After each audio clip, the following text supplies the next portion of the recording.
Hi అండి అందరికీ. నేను మీ సీత. ఎలా ఉన్నారండి అందరూ? బాగున్నారు కదా? నేనైతే చాలా బాగున్నానండి. మీరు కూడా బాగుండాలని మనస్ఫూర్తిగా కోరుకుంటున్నాను. ఫస్ట్ టైం నా వీడియో చూస్తుంటే ప్లీజ్ సబ్స్క్రైబ్. ఈరోజు రెసిపీ వచ్చేసి ఎంతో ఆరోగ్యాన్నిచ్చే కరివేపాకుతో పులిహోర అయితే చేస్తున్నానండి. చాలా టేస్టీగా, సింపుల్‌గా చేసుకోవచ్చు. కరివేపాకు మనం తాలింపుల్లో వేస్తే తీసి పక్కన పడేస్తారు కదా! అలా కాకుండా ఈ విధంగా చేయండి. చాలా టేస్టీగా అయితే ఉంటది. ముందుగా అయితే నేను గ్లాస్‌తో రైస్‌ని ఉడికించేసుకొని ఇలా ప్లేట్‌లో పెట్టి చల్లార్చుకుంటున్నానండి. దీన్నైతే పక్కన పెట్టుకుందాం. ఇప్పుడైతే చింతపండునైతే మనకెంత పడద్దో అంతైతే నానబెట్టుకోవాలండి. మన రైస్‌కి ఎంత పడద్దో అంత. ఈ చింతపండు తొందరగా నానాలంటే వేడి నీళ్ళు వేసుకొని నానబెట్టుకోండి. లేదంటే మనకి మామూలు వాటర్‌తో అయినా వేసుకోవచ్చు. ఇప్పుడు స్టవ్ వెలిగించుకొని కడాయి పెట్టుకోండి. కడాయి వేడెక్కాక నేను ఒక కప్పు కరివేపాకునైతే వేసుకున్నానండి. కరివేపాకుని ముందుగానే మనం శుభ్రం చేసుకోవాలండి. శుభ్రం చేసుకొని వాటర్ వేసుకొని బాగా కడిగేసుకొని క్లాత్ వేసుకొని క్లాత్ మీద అయితే ఆరబెట్టేసుకోవాలండి ఫ్యాన్ కింద.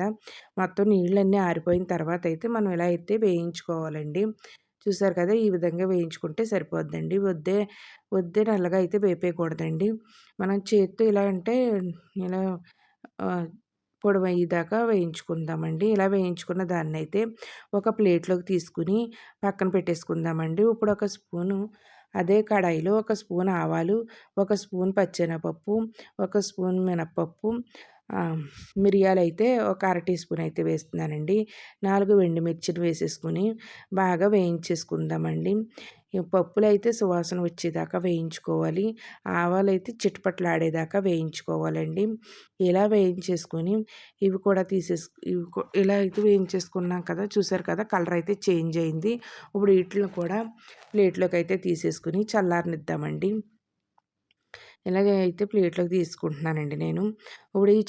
ఇప్పుడు ఇలా చల్లారబెట్టేసుకుందామండి. ఇప్పుడు ఆ మిక్సీ జార్ తీసుకొని ఈ చల్లారిన ప పోపులు అలాగే వేయించి పెట్టుకున్న కరివేపాకుని కూడా మిక్సీ జార్‌లో అయితే వేసేసుకుందామండి. ఇలా మిక్సీ జార్‌లో వేసేసుకొని ఇలా మిక్సీ పట్టించేసుకుందామండి మెత్తగా.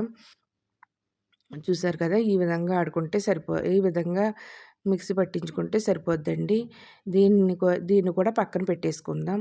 ఇప్పుడు స్టవ్ మీద కడాయిలో 2 స్పూన్‌లయితే ఆయిల్‌నయితే వేసుకుంటున్నానండి. అలాగే పల్లీలనైతే ఒక 3 స్పూనుల దాకా వేసుకుంటున్నాను. పల్లీలనైతే నేను ఎక్కువే వేసుకుంటున్నానండి. ఒక స్పూన్ పచ్చెనపప్పు, అర టీ స్పూన్ ఆవాలు, 5, 6 పచ్చిమిర్చి ఇలాగా పొడవు సిరుకుల కింద కోసి వేసుకుంటున్నానండి. ఒక 3 ఎండుమిర్చి, అలాగే ఒక రబ్బ కరివేపాకు వేసుకొని బాగా వేయించేసుకుంటున్నానండి. ఈ పోపంతా బాగా వేగిపోవాలి. ఇలా మొత్తం అంతా కూడా ఈ విధంగా వేగాలండి. ఇలా వేగిన దాంట్లో అయితే ఒక చిటికెడు పసుపు, రుచికి తగ్గ సాల్ట్ కూడా వేసేసుకుందామండి. వేసేసుకొని ఇది కూడా బాగా వేయించేసుకుందాము.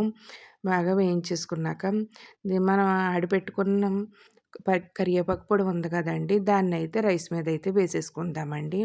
ఇలా రైస్ మీద వేసేసుకున్నాక మనం తాలింపు తాలిం తాలింపు పెట్టుకున్నాం కదా!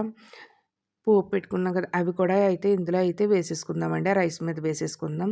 ఇప్పుడు అదే కడాయిలో చింతపండునైతే గుజ్జు తీసుకొని, ఆ గుజ్జునైతే వేసుకున్నానండి. ఇందులో రుచికి తగ్గ సాల్టు, అలాగే ఒక స్పూన్ ఆయిల్ కూడా వేసుకున్నానండి. వేసుకుని ఇదంతా దగ్గర పడేదాకా మనమైతే ఉడికించుకోవాలండి. చూసారు కదా! ఈ విధంగా దగ్గర పడితే సరిపోద్దండి. మొత్తం అంతా కూడా చిక్కగా అయిపోయింది కదా! ఇప్పుడైతే మనం ఈ రైస్‌లో అయితే ఈ చింతపండును కూడా వేసేసుకుందామండి. ఈ చింతపండును కూడా వేసేసుకొని బాగా క బాగా కలిపేసుకుందామండి. మొత్తం అంతా కలిసేదాకా. చూసారు కదా! ఈ విధంగా అయితే కలిపేసుకోవాలండి. మొత్తం అంతా కూడా ఈ ఈ కరివేపాకులో అయితే చాలా ఆరోగ్య ప్రయోజనాలైతే ఉన్నాయండి. మనకు జుట్టు రాలిపోతూ ఉంటది కదా!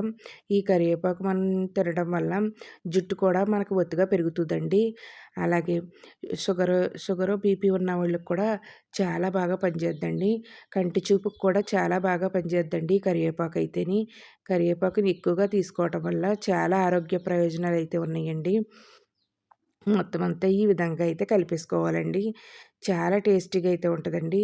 అలాగే ఈ కరివేపాకు రైస్ అయితే పులిహోర అయితే రెడీ అయిపోయిందండి.